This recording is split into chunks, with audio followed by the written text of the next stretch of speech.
What's up, everyone? I'm Nathan, and you can find me on Twitter and on Magic Online as Great Nate. Before I get started with today's Modern Guide, I just wanted to thank everyone who's watched my videos and given me feedback, either in Magic Online or on my comments or on Twitter. Thank you very much. I greatly appreciate it. You know, I'm making these so that I can do something positive for the Magic community, and it really inspires me to put effort into things like this when I hear that people appreciate it. So thanks a lot. That being said, today's Modern Guide is going to be just like my last Modern Guide, in that I'm not going to go into every detail regarding Birthing Pod. And let's be honest, even if I wanted to, I probably couldn't. Birthing Pod is an incredibly complex deck. However, I'm creating this video primarily for people new to the Modern format.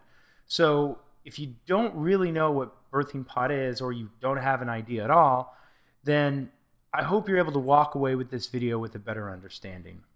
So let's get started and check it out. Okay, so what is Birthing Pod? Well, Birthing Pod is any deck built around utilizing Birthing Pod as a means to turn many one-of creatures in the deck into a sort of toolbox by being able to tutor for them. Birthing Pod allows you to sacrifice a creature that you control and search your library for a creature that has a converted mana cost 1 more than that. Now, there's 2 main flavors of Birthing Pod: Melora Pod and Keiki Pod, and these are the namesake creatures that that name comes from. Melora Pod prevents creatures from having -1/-1 counters, and we'll see how that works momentarily. Keiki allows you to make a copy of another creature. So we'll see how that works as well. So with Melora, if you look at a card like Murderous Redcap, Murderous Redcap has Persist. So when he dies, Persist triggers and he comes back to the battlefield. Now normally he would have a -1/-1 counter on him, but when Melora is in play, that can't happen. So he comes back again as a 2/2.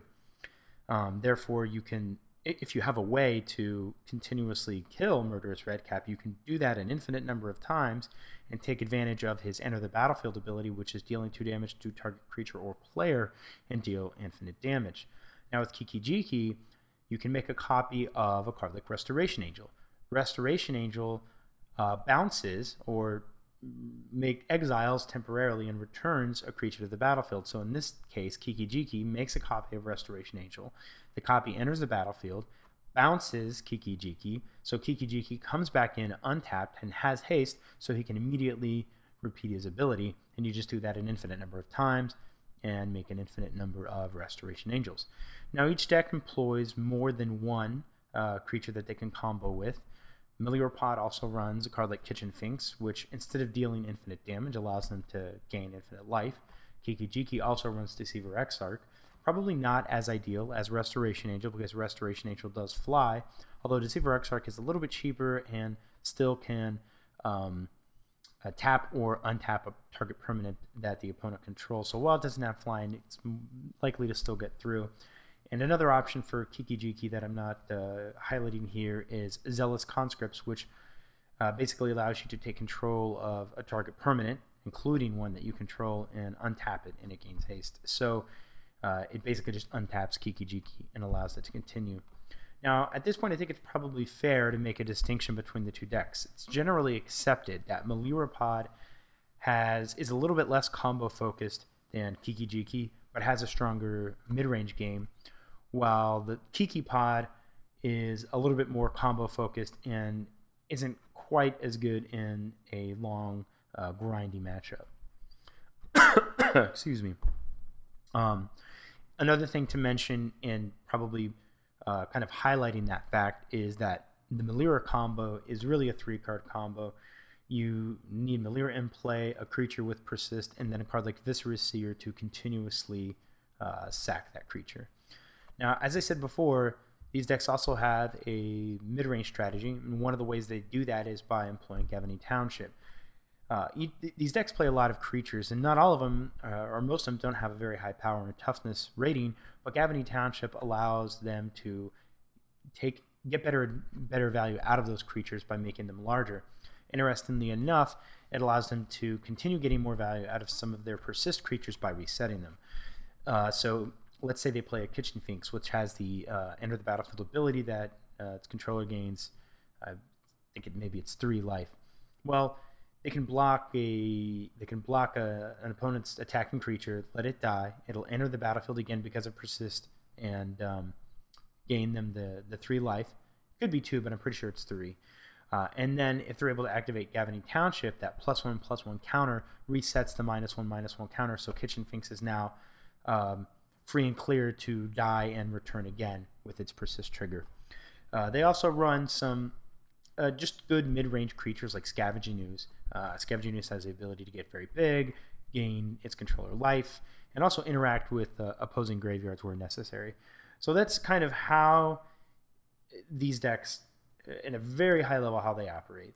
They have combo pieces, and they try to also have a mid-range strategy if they don't find the combo or it fails for some reason. So let's take a little bit deeper look at Melora. We've already talked about some of these creatures: Birthing Pod, Melora, Kitchen Finks, so I don't want to spend too much time there, but let's look at the 2 cards we didn't mention previously. We have Birds of Paradise. Birds of Paradise may not seem firsthand amazing, but if you think about it, if they're able to play a land and then play a birds, and then on their turn 2 play another land, well, because Birthing Pod has a Phyrexian mana symbol in it, they're able to generate 3 mana and then take 2 damage or lose 2 life to pay for that green Phyrexian mana source. So on turn 2, they can have a Birthing Pod in play.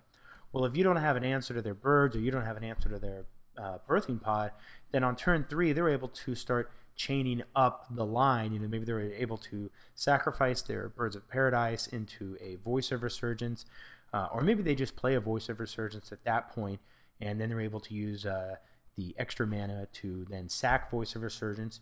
Voice of Resurgence works really well with Pod because when they sack it, it gets it leaves a token, and it's important to note that that token has a converted mana cost of 0.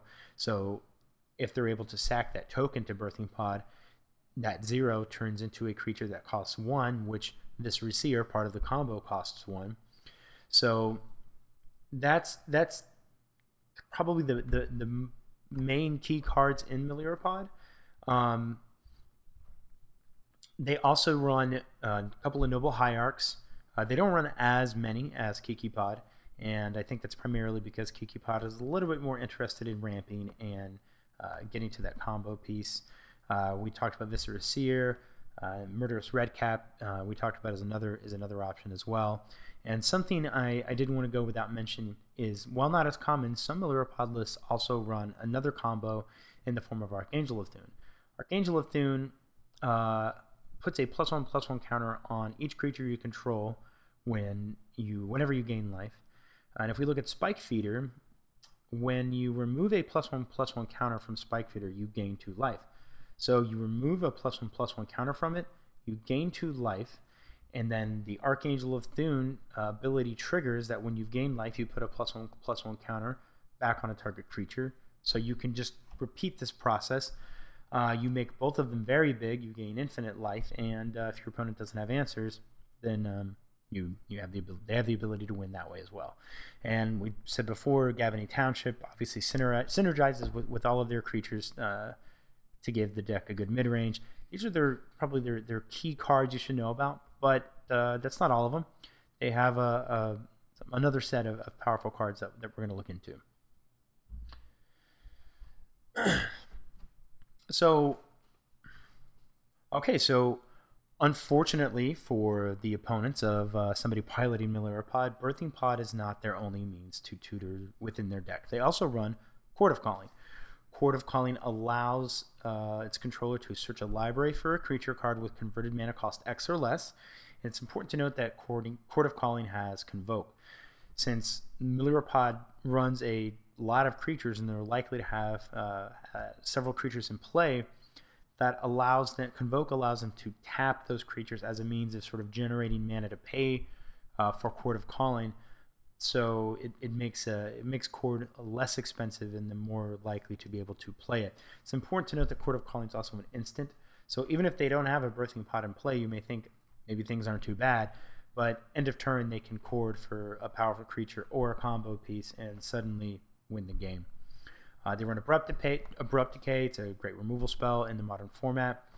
If you're reliant on activated creature abilities, they also have the ability to tutor for Linvala. As I may have said before, Melora Pod runs a lot of value creatures, and here are two good examples of that. Ranger of Eos on its own is a source of card advantage. They play a Ranger of Eos, whether they tutor for it or whether they just play it naturally, they're able to search their library for 2 creature cards with converted mana cost 1 or less. So if a game happens to go long with Birthing Pod, maybe you guys are both top decking, well, if they find a Ranger of Eos and play it, suddenly you're behind. So it's a great card in Pod. It's also a great card for them to Pod into because it just gets extra value. And then there's Revelark. Pod is putting lots of creatures in the graveyard, and Revelark allows them to get those creatures back out of the graveyard and put them onto the battlefield when it dies. Obviously, between Viscera Seer and Birthing Pod, Melora Pod doesn't usually have a difficult time killing Revelark, but even if they don't, it's a 4/3 flyer, and if it goes unanswered, it can kind of get the job done on its own. So those are some of the extra cards to keep in mind. Let's take a look at the sideboard. And before I go into sideboard, I want to point out that Pod is a complicated deck. There is just a ton of interactions, a ton of singleton cards, and it's really outside of the scope of this video to try to cover all of that. And as I said before, my main goal is to give you an idea of what Pod does. And honestly, if you want to learn more about it, there's information on the internet, but I think the best way is to just play that matchup. If you have Magic Online, if you have a friend with paper that has the deck, or if you have a friend online, or just the more you play the matchup, the more you will learn about it, and that's probably the best way to improve against it. So these are some of the cards you might see coming out of the sideboard. Thoughtseize, pretty clear that they're running that, so if you're bringing in cards like Grafdigger's Cage, they're hoping to be able to Thoughtseize you and pluck out your answer. Thrun the Last Troll is difficult for control decks and other decks to deal with. He's a 4/4, he can't be targeted, he can be regenerated. They can also bring in some additional creature removal in the form of Dismember. They may bring in some artifact hate, and they may even bring in a card like Aven Mind Sensor for the mirror match, or even for just other decks that are tutoring for things in their library. In addition to Thoughtseize, they may bring in a card like Entomber Exarch, which is just more hand disruption. Harmonic Sliver is a card that some decks will bring in addition to something like Asali Pride Mage, and that's just to have a little bit more hate against artifacts and enchantments, primarily because artifacts and enchantments are the type of hate cards that their opponents are bringing in order to disrupt what Melora Pod is trying to do. Path to Exile is another just great removal spell that Melora Pod has access to. You may see out of their sideboard. They can bring in additional artifact hate, things like Kataki's War Wage, and they can even bring in some things like Eidolon of Rhetoric to make decks like Storm, or just decks that are trying to cast more than one spell per turn to really slow them down.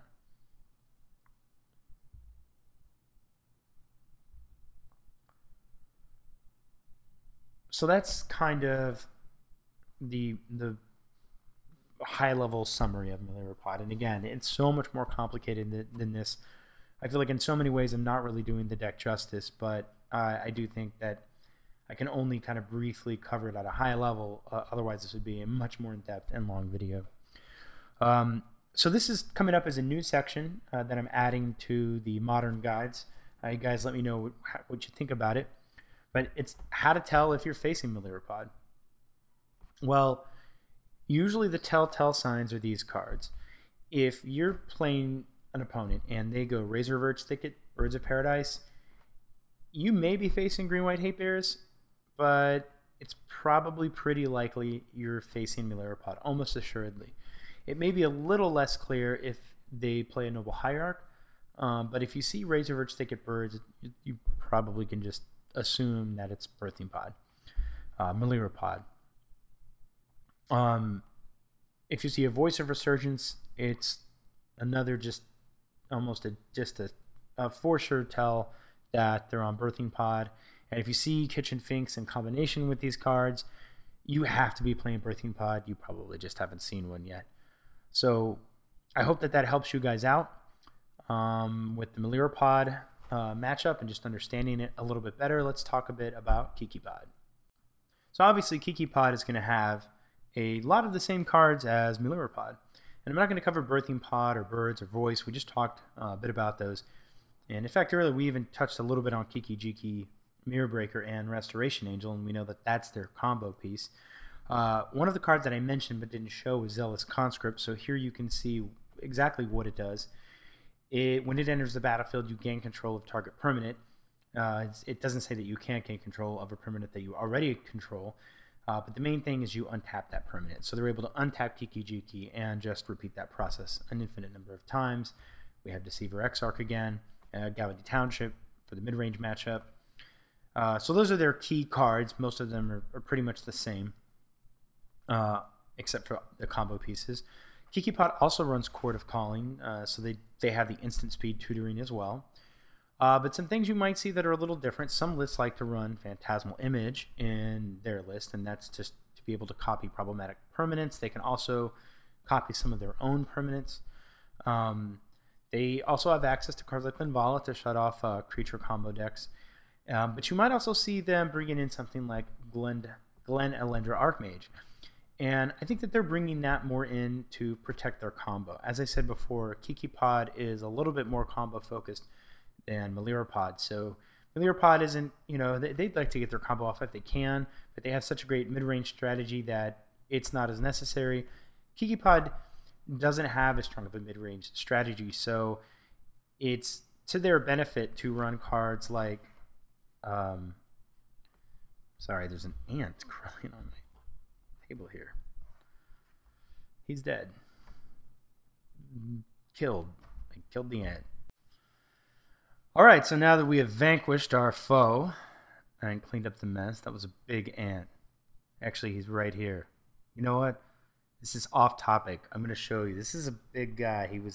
He's not your typical, like, little baby ant. This guy's like soul destroying killer planeswalker ant, and he wasn't long for this world. I had to dispatch him. I didn't want to, but it was either me or him.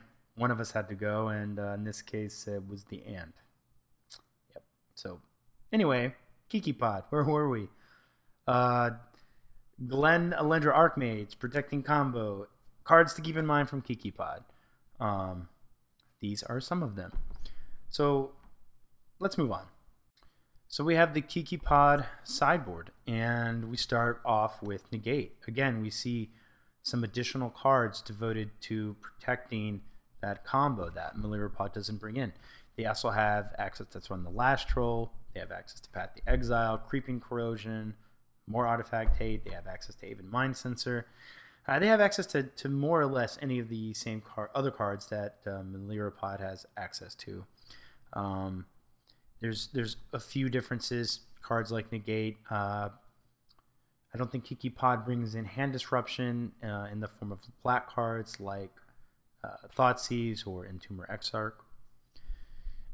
So we'll also have this new section, the How Can You Tell If You're Facing It, and it's very similar to Melora Pod, and at first you might not know. If you see Grove of the Burn Willows, however, you are more likely, much more likely, in fact, for it to be Keiki Pod. Because Keiki Pod is a little bit more committed to the combo, they're not as concerned with the downside of giving their opponent's life when they tap Grove of the Burn Willows. So if you see Grove of the Burn Willows into birds or into Noble Hierarch, it's pretty likely that they're on Keiki Pod. Obviously, they also have the ability to play Voice of Resurgence. And if you see a Grove and a Noble Hierarch and a Restoration Angel, it's very likely that you're facing Keiki Pod almost assuredly. All right, so that more or less wraps up the modern guide to Birthing Pod. I'm sorry I had to be so high level, but I think for an introduction to the deck and to give people a good idea of what the deck does and what to watch out for and what their key cards are, I think it was probably right on. Again, if we went really deep into the deck, it would be a much longer video, and that's really not what we're trying to do here. As I said before, guys, thank you so much for watching.